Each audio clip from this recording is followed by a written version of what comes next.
Formula ఈ car racing కేసులో KTR squash petition పై విచారణ వాయిదా పడింది. కేటీఆర్ ను ఈ నెల 31 వరకు అరెస్టు చేయవద్దంటూ హైకోర్టు ఆదేశించింది.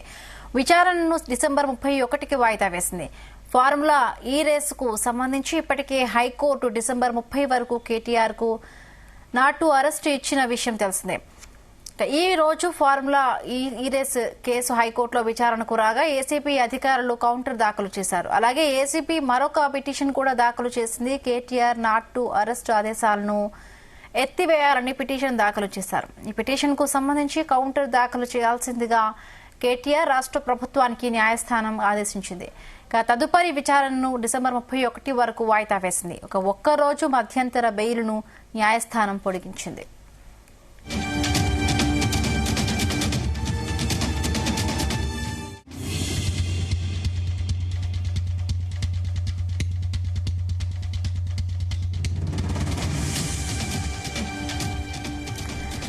ఫార్ములా ఈ కార్ రేసింగ్ కేసులో కేటీఆర్ స్క్వాష్ పిటిషన్ పై విచారణ వాయిదా పడింది. కేటీఆర్ ను ఈ నెల 31 వరకు అరెస్టు చేయవద్దంటూ హైకోర్టు ఆదేశించింది.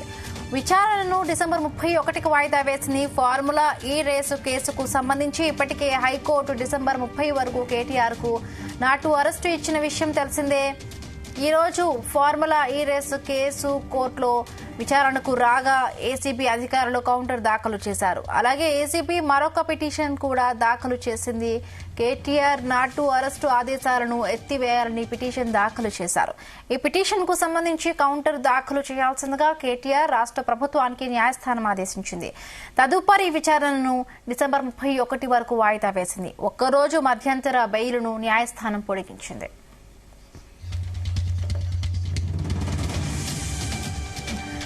ఇదే అంశానికి సంబంధించి మరిన్ని పూర్తి అప్డేట్స్ బ్యూరో చీఫ్ నరేందర్ అందిస్తారు. నరేందర్, రైట్ బిందు, ఫార్ములా ఈ కార్ రేసింగ్ సంబంధించినటువంటి వ్యవహారంలో ఆయన ఈ రోజా రేపా అరెస్ట్ అవుతారన్నటువంటి చర్చ పెద్ద ఎత్తున ఆనాడు వచ్చిన నేపథ్యంలో ఆయన హైకోర్టు తలుపు తట్టడం జరిగింది. ఆ అడ్వకేట్స్ ఇప్పటికే లీగల్ టీమ్ దీనికోసం ఆయన అరెస్ట్ కాకుండా ముందస్తు కోసం నాటు అరెస్ట్ తీసుకురావడం జరిగింది.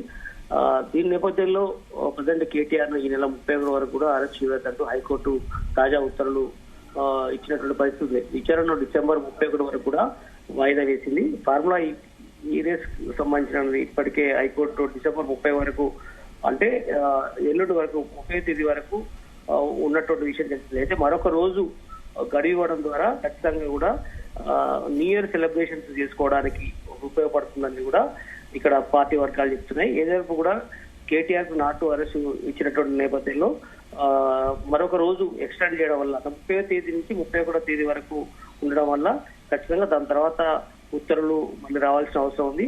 ప్రజెంట్ అయితే ఫార్ములా ఈ రేసు హైకోర్టులో విచారణకు రాగా ఏసీబీ అధికారులు కౌంటర్ దాఖలు చేసినటువంటి విషయం తెలిసిందే. అలాగే ఏసీబీ మరో పిటిషన్ కూడా దాఖలు చేసింది.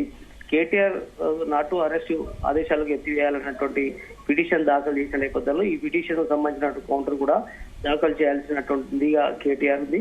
అదేవిధంగా రాష్ట్ర ప్రభుత్వానికి న్యాయస్థానం ఇప్పటికే అన్ని రకాల ఆదేశాలు జారీ జరిగింది. తదుపరి విచారణను డిసెంబర్ 31 వరకు కూడా వాయిదా వేసినటువంటి పరిస్థితి ఉంది. ఏదైనా కూడా ఒకరోజు మధ్యంతర బెయిల్ న్యాయస్థానం పొడిగించిన నేపథ్యంలో ఆయన కొంత రిలీఫ్ అయినట్టుగా మనం చూడాలి. టీఆర్ఎస్ పార్టీ మొదటి నుంచి కూడా చెప్తుంది ఈ ఫార్ములా ఈ రేస్ సంబంధించిన దాంట్లో ఎలాంటి తప్పిదం లేదు, దీంట్లో జరిగినటువంటి 55 కోట్ల అవినీతి అంటూ కాంగ్రెస్ ప్రభుత్వం ఆరోపణ చేస్తున్నట్టుగా కానీ లేదంటే దానకిషోర్ దీంట్లో ఆరోపణ చేసినట్టుగా కానీ ఇలాంటి లేదు అనే విషయం కూడా చెప్తున్నారు. ఆ రోజు ఉన్నటువంటి పరిస్థితి అనుగుణంగానే ఫార్ములా ఈ రేస్ సంబంధించినటువంటి దాంట్లో మేము ముందుకెళ్లాము. ఖచ్చితంగా ఒక దఫా నడిచింది. నెక్స్ట్ ఇయర్ కూడా ఘనంగా చేయాలనే ఉద్దేశంతో మేము ఫార్ములా యూజ్ చేసాం. అది రాష్ట్ర ప్రభుత్వం అనుమతితోనే ముఖ్యమంత్రి సూచనల మేరకే మేము ఆ రోజు ముందుకెళ్లాల్సిన పరిస్థితి పడిందని కూడా ఆయన ఇప్పటికీ చెప్పడం జరిగింది. ఏజెంట్ కూడా కేటీఆర్ టీఆర్ఎస్ వర్కింగ్ ప్రెసిడెంట్ గా ఉన్నారు. ఆయనే సిరిసిల్ల ఎమ్మెల్యే. బట్ ఇప్పుడున్నటువంటి పరిస్థితిలో అరెస్ట్ చేయడం కరెక్ట్ కాదంటూ ఆనాడు ముందస్తుగా జరిగింది. ఇవాళ రేపు అరెస్ట్ అన్నటువంటి సమయంలో ఆయన నాటు అరెస్ట్ అనేది హైకోర్టు పోయి క్వాష్ పిటిషన్ వేయడం జరిగింది. వెంటనే ఆయనకు రిలీఫ్ ఆర్డర్ ఇచ్చినటువంటి పరిస్థితి మనం చూసాం. మొత్తానికైతే 31 వరకు అంటే డిసెంబర్ 31 వరకు వాయిదా పడిన నేపథ్యంలో కేటీఆర్ కొంత రిలీఫ్ అయినట్టుగా మాకు అర్థమవుతుంది. Okay Narender, thank you.